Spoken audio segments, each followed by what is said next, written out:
मालिक थो माण विझे जंहिंजो जेॾो थांव मिड़ो ई मालूम अथसि ॾत करण जो ॾांव कंहिंजो ज़ुल्म ते ज़ाहिर करे कंहिंजो नेकीअ ते नाव कंहिंखे हंझु कयईं हितड़े कंहिंखे क़ाइम कांव आहियां इबरत मझांव ॾिसी कम करीम जा रोज़ी रिज़्क़ सभ खे ॾेथो ॾेह धणी दातार वंडे विरहाए वाहिद ॾेई थो पाले पालणहार जुमिले हिन जहान में हर साह जी लहे थो सार नादर चए बारी खयो आहे बार कुलनि जो पाण करीम आहे बारी कंहिंखे बुख ते नथो वाहिद विहारे कंहिंखे थोरो कंहिंखे घणो पियो थो ॾातर ॾियारे ॾेथो बुकी पंहिंजे बाझ मझारा सावण तोड़े सियारे नादर चए थो जहान खे जीआरे हयातीअ मुताबिक़ हर कंहिंखे पर थी अकुलमंद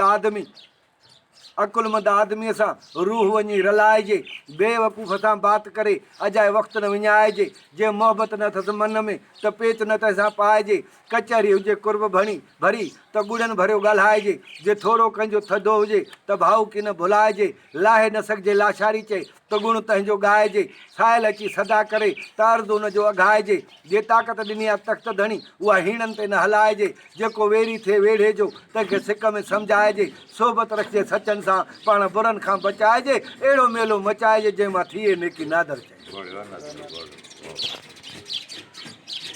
अर्ज़ु थियो